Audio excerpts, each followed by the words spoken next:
Makhluk mistis yang akan aku ceritakan ini adalah Jugam. Katanya, makhluk ini pemakan bangkai.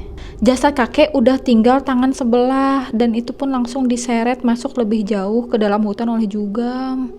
Ngeri, Paman Anju setengah gila semenjak itu. Akhirnya mereka berdua berhasil keluar dari hutan, tapi masih harus nyebrang jalan lagi untuk bisa sampai rumah. Ya ampun, jauh banget. Hai gengs, welcome to Forbia di Cahaya. Cerita horor yuk.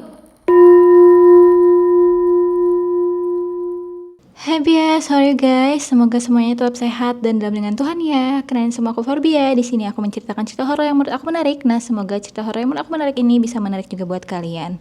Sorry banget nih, aku baru tag video lagi karena to be honest aku udah kehilangan dan kehabisan cerita-cerita horor yang menurut aku oke buat aku bahas. Mungkin di satu sisi kayak nyari yang bikin aku deg-degan tuh rada susah gitu loh guys. Jadi kadang aku kemarin juga bawa ini cerita horor yang memang dulu aku pernah diceritain ya. Cuma kali ini aku mau coba bawain ceritanya Kak Kumang lagi. Jadi dulu aku bawain kisah Sungai Kapuas dan Melawi yang Kak Kumang. Nah ini aku bawain lagi nih cerita dari Kak Kumang gitu, yang dia bagikan di Quora. Aku belum baca sama sekali, jadi kita bacanya bareng-bareng aja, kita react bareng-bareng. Nah, salah satu Quorans itu nanya, apa sih kisah mistis khas daerahmu? Lalu di sini Kak Kumang pun menjawab dengan kisahnya dia. Nah, ini kita langsung bacain aja ya guys.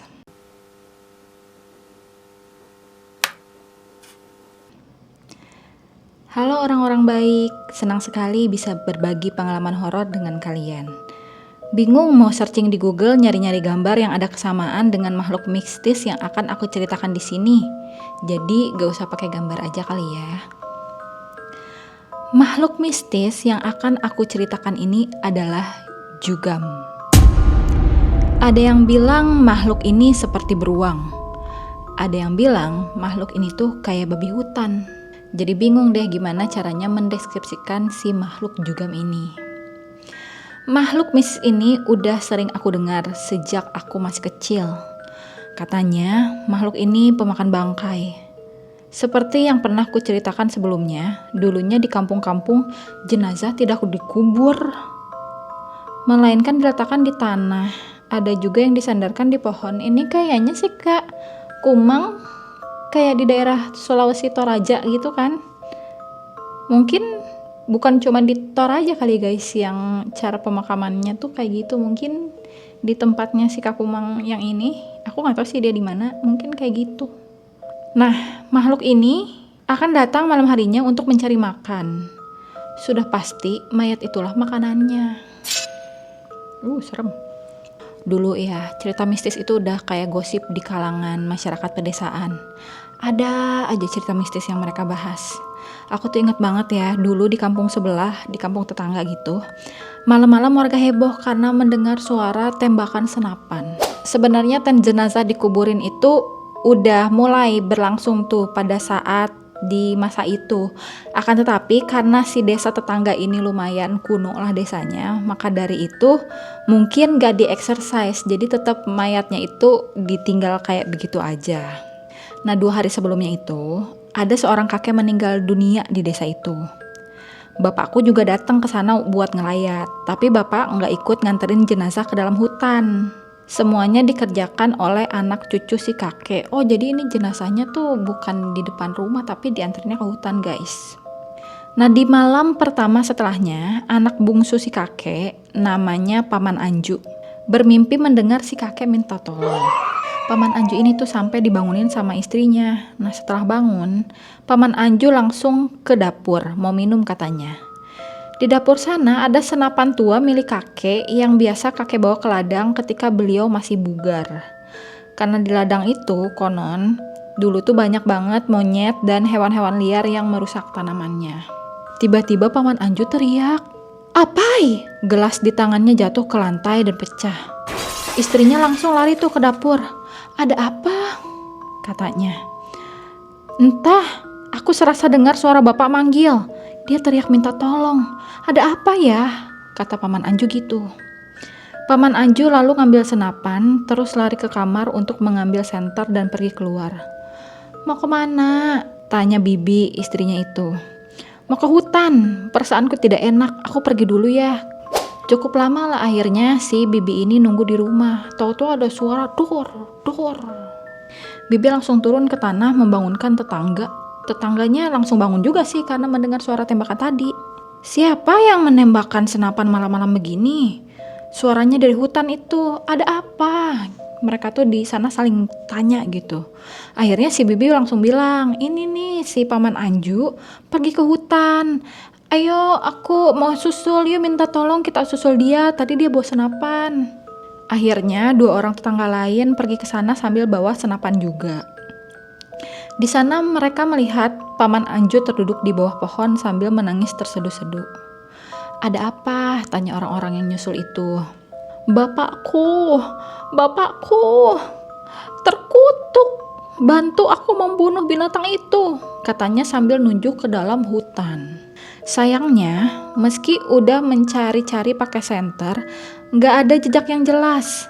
Memang kelihatan ada jejak kaki besar seperti kaki babi hutan, tapi ukurannya tuh sangat besar. Dan di sini warga-warga tuh udah otomatis tahu, wah, Jugam. Tapi ya itu, mereka tuh nggak tahu ngejarnya harus ke mana gitu. Karena si Jugam ini tuh bisa menghilang. Maka dari itu warga di sana percaya sebenarnya si Jugam ini tuh hantu, bukan binatang. Karena kalau binatang kan memang pasti bisa kelihatan jejaknya ya, atau enggak ada suara semak-semak yang dilaluin gitu sama si binatang ini. Tapi kalau ini langsung dipanggil hantu karena memang menghilang lagi gitu tanpa jejak, udah nggak kelihatan jejaknya, cuman jejak di saat dia menampakkan diri, habis itu nggak ada. Makhluk ini tuh ya memiliki bulu yang lebat, hitam, dan panjang. Bulu lebat itu menyapu bersih dedaunan yang ia lewati. Suara dari makhluk ini juga besar. Suaranya itu kurang lebih katanya sih mirip King Kong. Banyaklah julukan untuk si makhluk ini. Paman Anju sempat sakit selama 3 bulan karena merasa bersalah dengan almarhum. Oh, ini mau mental kayaknya. Dia bilang seandainya dia langsung ke makam begitu bangun dari mimpinya, mungkin dia masih bisa menemukan jasad kakeknya di sana. Oh, jadi jasad kakeknya mungkin ditaruh doang kan, gak dikuburin, ditaruh di pohon gitu begini.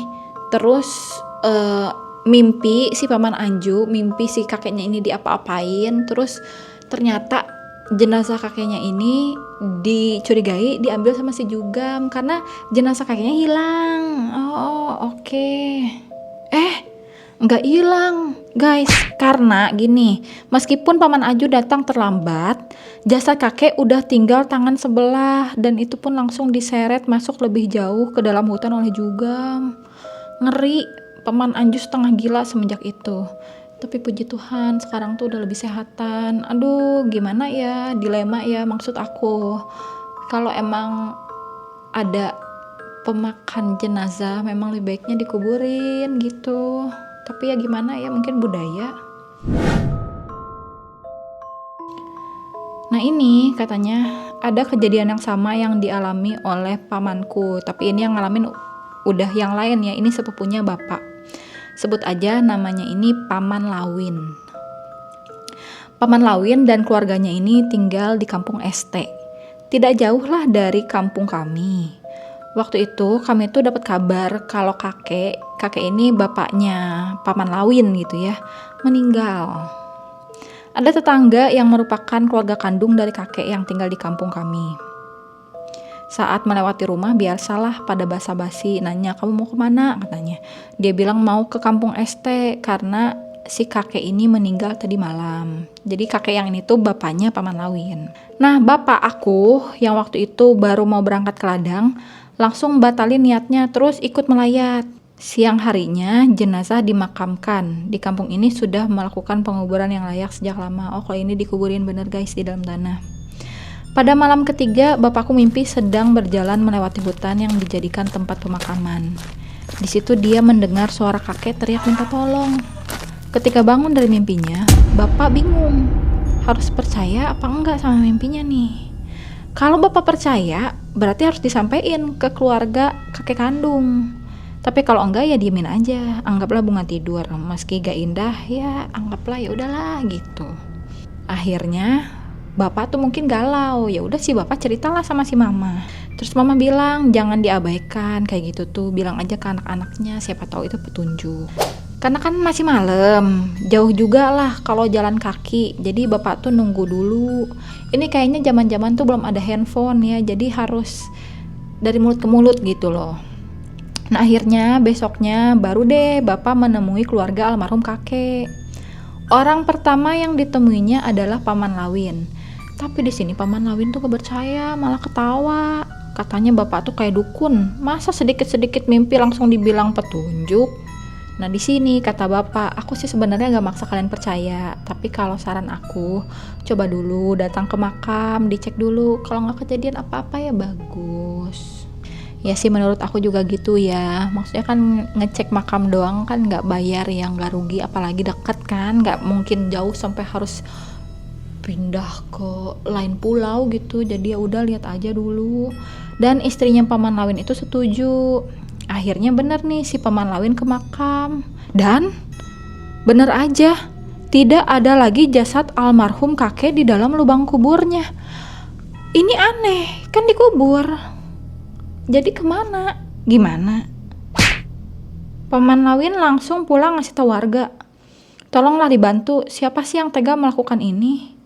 Awalnya mereka mengira ada yang main dukun di kampung itu. Jadi mereka inisiatif nyari ke rumah-rumah warga, mungkin ada yang nyembunyiin jasad kakek untuk tujuan tertentu. Tapi tidak ditemukan. Mereka pun lalu berunding dan mau mengadakan sejenis kayak sumpah pocong gitu. Dan warga tuh setuju. Jadi maksudnya gini, si Paman Lawin itu mau kayak nakut-nakutin warga. Bener ya kita sumpah pocong kalau kalian memang benar gak ada yang ambil jenazah bapak aku, kalian harus bersumpah gitu ya, kalau enggak kalian kena tulah. Nah di sini dia makin bingung, kok warga pada setuju untuk sumpah pocong ini, karena kan ini termasuk sumpah yang seram gitu. Apa mereka benar gak salah atau gimana gitu kan? Terus ya mau gimana lagi? Masa harus ngerubuhin semua rumah supaya si Paman Lawin percaya kalau warga di situ gak ada yang ambil jenazah? Akhirnya di sini bapakku menyarankan, coba beramai-ramai pergi ke makam. Siapa tahu ada jejak orang atau jejak apalah itu yang ditemuin gitu loh, ada apalah gitu, tanda-tanda. Ya udah di sini mereka berbondong-bondong langsung ke makam, masuk ke dalam hutan bawa senapan dan parang. Di sana mereka menemukan jejak kaki hewan berukuran besar. Tidak perlu dicari tahu lagi, karena mereka langsung menemukan jawabannya. Jejak itu adalah jejak Jugam. Gak ada yang bisa dilakuin, cuma bisa berdoa doang buat almarhum kakek. Akhirnya diadakanlah doa selama 7 hari di rumah almarhum kakek. Nah, pada hari yang ke-10, di sini Paman Lawin mimpi nih. Di dalam mimpinya dia melihat ada makhluk berbulu lebat sedang mengorek tanah kuburan. Sebelum dia tahu kuburan siapa yang digali makhluk itu, dia langsung terbangun. Malam itu juga dia langsung minta tolong ke sepupunya untuk menemani pergi ke kuburan. Untuk mastiin doang itu mimpinya bener atau enggak. Akhirnya mereka pun bawa 2 senapan dan 2 senter. Nah pas sampai di kuburan, mereka melihat makhluk berbulu lebat setengah duduk membelakangi kuburan yang udah digali, seperti sedang makan sesuatu. Itu kuburan bapak, kata Paman Lawin. Mereka tuh gak pernah lihat makhluk ini sebelumnya. Hanya Paman Lawin tuh barusan bertemu makhluk itu di mimpinya. Jadi gak tahu ini tuh makhluk bisa dibilang Jugam atau bukan. Yang jelas Paman Lawin tuh gak peduli ini makhluk apa. Dia langsung menembak makhluk itu sebanyak 3 kali dan diikuti juga sama sepupunya. Anehnya makhluk itu tuh gak bergeming dan tetap santai aja duduk di situ. Lari Awin, ini tuh bahaya, kata sepupunya. Tapi dia tuh harus mati. Bukan dia yang mati, kita yang mati. Ayo kita panggil warga aja, bujuk si sepupu ini. Tiba-tiba makhluk ini tuh berdiri kemudian berjalan menjauhi makam. Paman Lawin baru mau melangkah untuk melihat apa yang terjadi gitu di sana. Tapi sepupunya ini nahan dia dan menarik dia secara paksa supaya lari dari situ. Mereka berdua akhirnya lari menyusuri hutan menuju rumah. Nah dari kejauhan mereka mendengar suara makhluk tadi tuh. Ternyata si makhluk ini mengejar mereka berdua. Tapi emang tidak searah gitu ya. Jadi nggak kelihatan jejak, misalkan langsung di belakang tuh langsung kelihatan, enggak gitu. Di sini si Paman Lawin yang panik udah nembak-nembak aja pakai senapan, siapa tahu kena, tapi ya memang nggak bisa gitu. Anehnya senapannya tuh nggak mau bekerja. Ya udahlah, lari aja dulu gitu. Nah di sini sepupunya itu mengingatkan, udah jangan lakuin apa-apa, jangan nyerang, jangan nembak, pokoknya lari aja dulu. Mereka nggak bisa ngelihat di mana posisi makhluk ini, tapi suaranya tuh kedengeran deket banget. Paman Lawin bilang dia hanya melihat pohon-pohon kecil yang patah seperti diinjak, tapi makhluk itu gak kelihatan sama sekali. Akhirnya mereka berdua berhasil keluar dari hutan, tapi masih harus nyebrang jalan lagi untuk bisa sampai rumah. Ya ampun, jauh banget. Suara makhluk itu masih terdengar jelas bergema. Entah di mana posisi makhluk itu, entah di tanah atau di pohon. Terdengar juga suara dedaunan yang seperti ditebas. Setelah masuk ke kawasan perumahan, sepupu Paman Lawin baru sadar tidak ada Paman Lawin di belakang. Aduh, dia langsung teriak manggil si Paman tapi nggak ada jawaban. Akhirnya si sepupu ini ngetuk-ngetuk rumah di sana. Tolong, katanya si Lawin ini hilang. Akhirnya dikasih tahu loh apa yang terjadi. Nah, akhirnya 10 orang warga desa di situ membantu mencari Paman Lawin. Mereka menyusuri jalan yang dilewati paman dan sepupunya tadi. Lalu mereka pun masuk lagi ke dalam hutan sambil meneriaki nama Paman Lawin. Kira-kira 30 menitan lamanya menyusuri hutan. Akhirnya mereka menemukan Paman Lawin yang posisinya tengkurap di tanah. Tidak jauh dari posisi paman menembakkan senapannya tadi yang terakhir. Paman ditemukan dalam keadaan yang tidak sadar. Mereka langsung membawa paman ke rumah. Kemudian mereka memanggil tetua kampung di sana untuk membantu Paman Lawin supaya sadar. Karena mereka tuh bingung, ini Paman Lawin tuh pingsan atau kenapa? Karena nih ya, di bagian perut sebelah kanan ada lubang kecil yang mengeluarkan darah. Apa kena senapan ya? Nah, di sini tetua kampung ini namanya tuh Kakek Sunut. Kakek Sunut mulai memeriksa kondisi Paman Lawin. Kemudian dia bilang, dia nggak bisa membantu. Dan si Paman Lawin ini harus dibawa ke kota saat itu juga sebelum semuanya tuh terlambat. Untungnya nih ya, warga di sana tuh baik banget. Ini aku baca aja kok udah tahu nih mereka baik banget nih. Mereka secara sukarela membawa Paman Lawin ke rumah sakit di kota dengan dibonceng pakai motor. Jadi boncengnya 3 karena harus ada yang di belakang. Intinya si Paman Lawin tuh diapit gitu ya biar nggak jatuh. Dan mereka tuh gak minta bayaran untuk itu, terutama sepupunya paman karena merasa bersalah dan gak enak hati dengan istri Paman Lawin. Di rumah sakit Paman Lawin langsung ditangani karena banyak darah yang udah keluar. Anehnya setelah diperiksa ternyata ada peluru di lubang perutnya, tuh kan ketembak sendiri kayaknya. Karena itu harus dilakukan tindakan lanjut untuk mengeluarkan peluru di perutnya. Nah, puji Tuhannya Paman Lawin ini selamat. Setelah Paman Lawin ini balik lagi nih ke kampung, Kakek Sunut tuh datang menjenguk. Kakek Sunut menemui istri Paman Lawin dan mengatakan, Paman ini kena pelurunya sendiri. Saya lihat kayaknya suamimu itu tidak mampu bertahan lebih lama lagi. Nah di sini bingung maksudnya gimana kakek? Tadinya istri Paman Lawin mencurigai sepupu paman karena terakhir mereka berdua yang pergi bersama terus bawa senapan. Konspirasi. Tapi kakek menjelaskan bahwa dirinya mendengar cerita dari sepupu paman tentang apa yang terjadi malam itu. Dari cerita itu, kakek tahu apa yang menyebabkan Paman Lawin luka parah. Oke, apakah ini kriminal atau ini mistis, guys? Katanya, Jugam itu anti peluru. Bahkan bisa membalikan peluru ke penembak. Bisa lebih cepat dari hembusan peluru itu sendiri. Jugam juga bisa meredam suara senapan. Jadi itulah alasan mengapa senapan paman tidak bisa digunakan ketika mau menembak ke arah si Jugam. Padahal sebenarnya pelurunya tuh udah ditembakin, tapi suaranya keredam. Dan langsung si peluru itu tuh dibalikin ke si paman ini. Hingga yaitu kena deh perutnya si paman. Tapi kenapa paman ini kok nggak teriak? Jawabannya karena Jugam bisa berpindah posisi dalam hitungan detik. OP banget dong, overpower. Ketika peluru itu mengenai paman, Jugam itu udah berada di depannya sehingga tidak teriak, malah diam sebelum akhirnya jatuh ke tanah. Ya ampun, panik, histeris, itulah pokoknya. Sepupu paman juga kaget nih ngedengerin penjelasan si kakek Sunut. Karena ketika dia lari, dia tuh sadar masih ada si paman kok di belakangnya. Tapi setelah itu ya dia fokus ke depan dan gak sadar kalau si paman Lawin ini udah gak ngikutin lagi. Sepupu paman tuh bilang sebelum sampai di rumah warga dia masih dengar ada yang ikut di belakangnya. Dan dia bilang itu tuh kayaknya sih pasti suara paman dong. Tapi ternyata itu tuh suara ilalang yang lagi dilewatin sama Jugam. Jadi the next target is si sepupu nih. Tapi sepupu paman ini masih selamat karena ternyata Jugam juga ada batasan dengan manusia, yaitu dia tidak boleh menatap mata manusia. Jika ada manusia yang melihat matanya, dia akan lemah.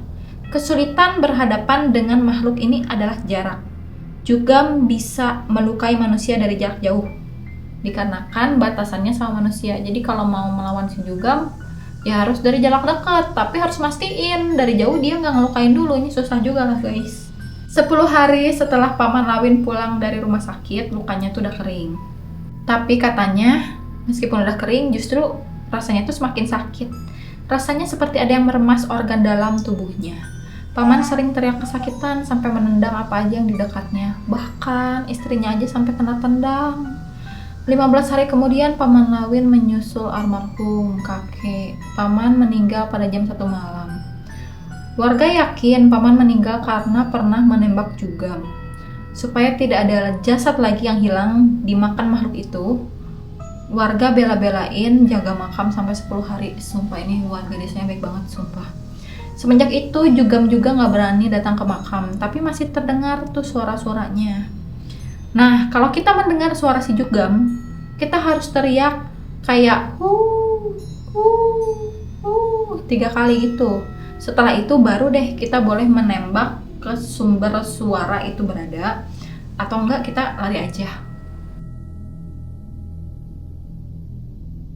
Nah, kalau yang satu ini adalah pengalaman aku.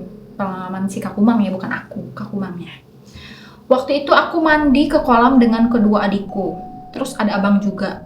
Langit udah gelap, kira-kira udah jam 6 sore. Karena di kampung jam segitu udah pasti udah gelap. Nih, kolamnya itu ada di belakang rumah, tapi agak jauhan dikit. Sampai kolam, aku sama kedua adikku bertele-tele. Abang udah bilang, cepat mandinya, udah malam, nanti makin gelap. Kami sih cuma bilang, iya bang gitu, tapi masih berendam aja, masih main-main gitu, nyantai lah. Akhirnya abang menyimpan peralatan mandi, terus menakut-nakutin kami. Ih, ada hantu loh di sana. Sambil nunjuk ke arah kebun sawit di ujung kolam, kemudian dia lari. Ini biasalah ya, kakak-kakak yang suka jahilin adik biar adiknya cepetan. Aku sih bisa aja lari ngejar abang, tapi aku kasihan sama adik-adikku yang lain. Apalagi sama si bungsu, pakai sendal aja lama banget. Si bungsu sampai salah jalan karena ketakutan. Mau gak mau ya aku paling belakang sambil megangin si adik bungsu ini.